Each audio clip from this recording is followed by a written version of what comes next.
Right. పార్లమెంటులో కేంద్ర ఆర్థిక మంత్రి నిర్మలా సీతారామన్ వార్షిక బడ్జెట్ను ప్రవేశపెట్టారు. వరుసగా 9వ బడ్జెట్ను సమర్పించారు. 7% గ్రోత్ రేటుతో ముందుకు సాగుతున్నామన్నారు. సంస్కరణలను కొనసాగిస్తున్నామని చెప్పారు. అలాగే భారత్ ఆర్థిక ప్రయాణం స్థిరంగా కొనసాగుతోందన్నారు. 3 కర్తవ్యాలను లక్ష్యాలుగా ప్రకటించారు నిర్మల. సమ్మిళిత ఆర్థిక వృద్ధి, ప్రజల ఆకాంక్షలను నెరవేర్చడం, సబ్కా సాథ్ సబ్కా వికాస్ లక్ష్యంగా బడ్జెట్ ప్రవేశపెట్టినట్టుగా తెలిపారు. నిర్మాణాత్మక సంస్కరణలతో కర్తవ్యాలను సాధిస్తామన్నారు. అయితే దేశంలో 7 హైస్పీడ్ రైల్ కారిడార్లు ఏర్పాటు చేయనున్నట్టుగా కేంద్ర ఆర్థిక శాఖ మంత్రి నిర్మలా సీతారామన్ తెలిపారు. అది పూణే హైదరాబాద్, అలాగే Hyderabad to Bengaluru, Hyderabad to Chennai, Mumbai to Pune, Bengaluru to Chennai, Delhi to Varanasi, Varanasi to Siliguri కారిడార్లు ఏర్పాటు చేయబోతున్నట్టుగా చెప్పారు. ఇక ఆర్థిక సుస్థిరత కోసం 6 కీలక రంగాల్లో సంస్కరణలు తీసుకొచ్చామని చెప్పారు. ఇక అలాగే ఛాంపియన్ ఎంఎస్ఎంఈల కోసం ప్రత్యేక కార్యాచరణ రూపొందించింది కేంద్రం. 10,000 కోట్లతో వచ్చే 5 ఏళ్లకు బయోఫార్మా శక్తి పథకం తీసుకొస్తున్నామని చెప్పారు. ఫార్మా విద్య పరిశోధనకు జాతీయ స్థాయిలో కొత్త విద్యా సంస్థలు ఏర్పాటు చేయబోతున్నామన్నారు. ఇక సెమీ కండక్టర్ మిషన్ 2.0 కోసం 40,000 కోట్లు ఖర్చు చేస్తున్నట్టుగా చెప్పారు. ఇక మరోవైపు రేర్ ఎర్త్ మినరల్స్ కోసం ఏపీ సహా 5 రాష్ట్రాల్లో ప్రత్యేక కార్యక్రమం నిర్వహించనున్నట్టుగా తెలిపారు. ఒడిశా, కేరళ, తమిళనాడు, ఆంధ్రప్రదేశ్ వీటి కోసం ప్రత్యేక మైనింగ్ మిషన్ చేపట్టనుంది. ఖనిజ వనరులు ఉన్నటువంటి రాష్ట్రాలకు ప్రత్యేక ప్రోత్సాహం అందించేలా చర్యలు చేపట్టనుంది. ప్రపంచ స్థాయి కంటైనర్ ఉత్పత్తి కోసం కార్పొరేషన్ సైతం ఏర్పాటు చేయబోతున్నట్టుగా తెలిపారు. ఇక హైటెక్ టూల్ రూమ్స్ ఏర్పాటు, జౌళి రంగం ఆధునీకరణ, పరిశ్రమలకు విద్యాసంస్థల అనుసంధానం వంటి అంశాలపై దృష్టి సారించామని చెప్పారు. రైట్, ఓవరాల్గా బడ్జెట్ ఎలా ఉంది, దీనిపై పూర్తి విశ్లేషణ అందించడానికి బిజినెస్ అనలిస్ట్ మాచర్రావు గారు మనతో జాయిన్ అవుతున్నారు. వెరీ గుడ్ ఆఫ్టర్నూన్ అండి మాచర్రావు గారు. Very good afternoon ma'am. So Macharrao గారు, ఈరోజు యూనియన్ బడ్జెట్ ఓవరాల్గా మీ అంచనా ఏంటి, ఎలా అనిపిస్తోంది? ఈ బడ్జెట్ మీరు అనుకున్నట్టుగా గ్రోత్ ఓరియంటెడ్గా ఉందా, లేదు అని అంటే పొలిటికల్ పార్టీస్ ఏదైతే క్లెయిమ్ చేస్తున్నాయో ఇది జస్ట్ ఎలక్షన్ ఓరియంటెడ్ బడ్జెట్ అని చెప్తున్నారో అలాగే చూడాలంటారా మనం? మేడం, ఇక్కడ మనం బడ్జెట్ గురించి చూస్తే పర్టికులర్గా గ్రోత్ ఓరియంటెడ్ బడ్జెట్ అనేది చెప్పాలి. మీరు చెప్పినట్టు వికసిత్ భారత్ 47 అనే ధ్యేయంగా పనిచేస్తున్నారు. అండ్ రిఫార్మ్స్ అండ్ పాలసీస్ని బేస్ చేసుకుని బడ్జెట్ చేయడం జరిగింది అనేది నా అంచనా. పర్టికులర్గా ట్యాక్సెస్ విషయానికి వస్తే కనుక లాస్ట్ ఇయరే అతిపెద్ద చేంజెస్ తీసుకొచ్చారు. మీరు గడిచిన 10 సంవత్సరాల్లో చూస్తే ఇన్కమ్ ట్యాక్స్ ల్యాబ్స్ అనేది చిన్న చిన్న థింకరింగ్ చేశారు, స్మాల్ చేంజెస్ చేశారు తప్పితే లాస్ట్ ఇయర్ ఏకంగా 12 లక్షల వరకు ట్యాక్స్ లేకుండా అనేది మన రిబేట్ అనేది ఇవ్వడం జరిగింది. కొత్త న్యూ ట్యాక్స్ రెజ్యూమ్ తీసుకొచ్చి ఇంప్లిమెంట్ చేయడం జరిగింది.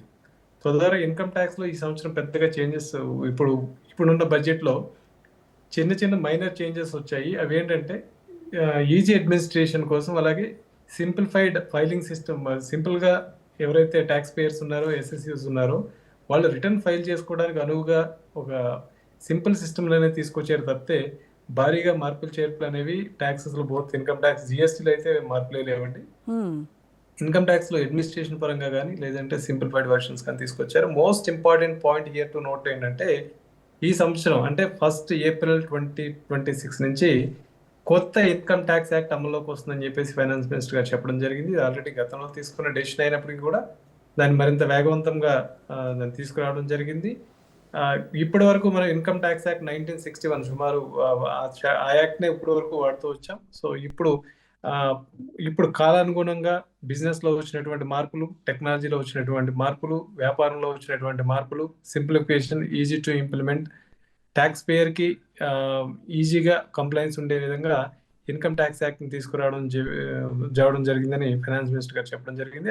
అది పెద్ద మార్పు, గొప్ప రిఫార్మ్గా చెప్పొచ్చు మేడం.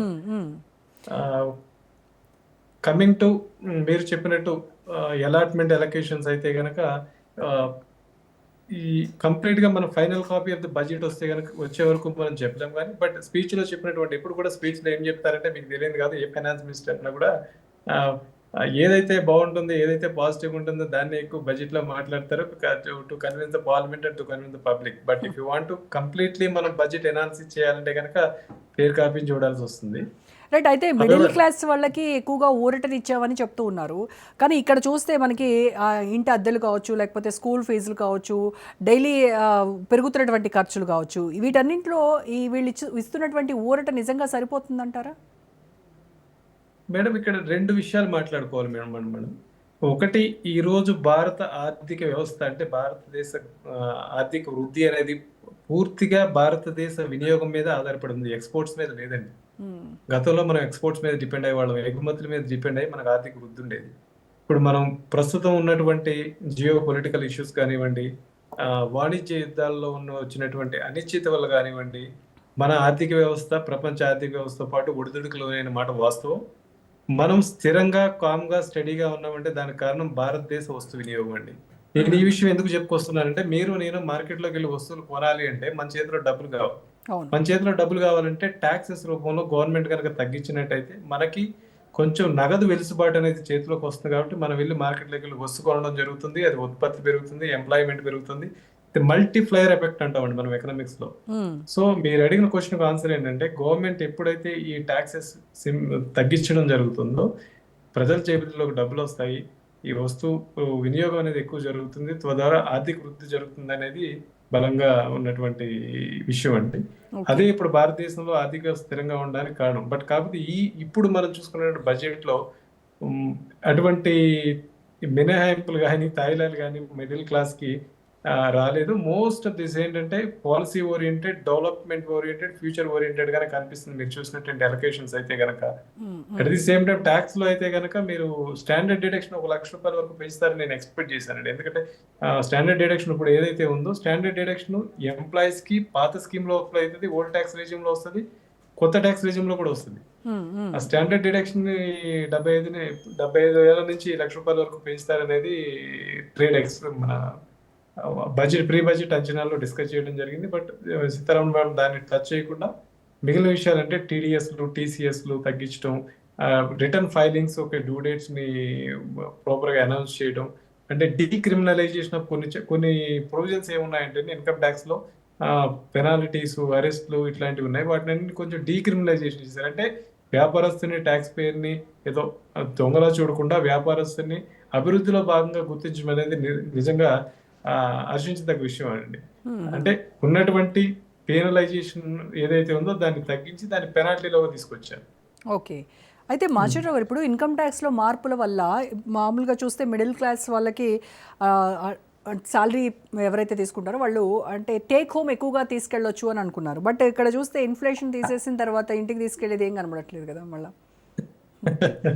అదే మేడం, ఎప్పుడైతే ట్యాక్స్ కనుక మీకు స్లాబ్ తగ్గించడం, స్లాబ్ పెంచడం కానీ, ఇప్పుడు మనకి 0 to 4 lakhs, 4 to 8 lakhs 5%, 8 to 12%, 10% ఇలా ఏదైతే స్లాబ్ ఉంది కదా, దాన్ని స్లాబ్ను పెంచడం అన్నా జరగాలి, లేకపోతే మీకు స్టాండర్డ్ డిడక్షన్ అన్నా జరగాలి.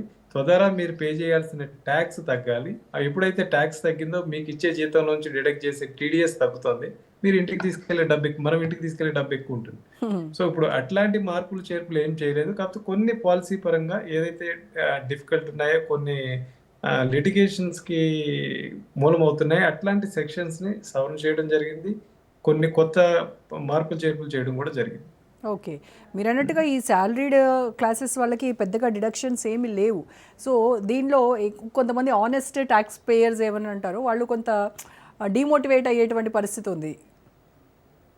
అంటే మేడం ఒకటండి, మనకి భారతదేశంలో కనుక మేజర్గా ట్యాక్స్ కలెక్షన్స్ మూడే అని చెప్తాను నేను, మిగిలిన ఎట్లా ఉన్నా కదా. ఒకటి కార్పొరేట్ ట్యాక్స్, అంటే కంపెనీల నుంచి వచ్చే ట్యాక్స్. రెండు ఇండివిజువల్ ఇన్కమ్ ట్యాక్స్, అంటే మనందరం ఇండివిజువల్ గా మోస్ట్ ఆఫ్ ద కేటగిరీలో ఉన్నవాడు శాలరీస్ ఎంప్లాయీస్ అండి.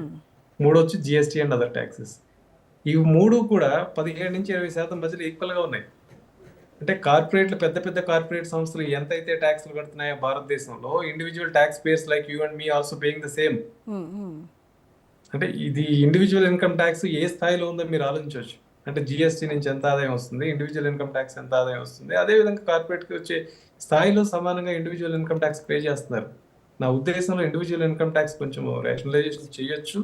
వీళ్ళకి కొంచెం ఆ ఎలుసుబాటు ఇస్తే కనుక ఇది వృద్ధికి దారి తీస్తుంది అనేది కూడా నేను బలంగా నమ్ముతానండి. Right. Thank you so much Macharrao గారు.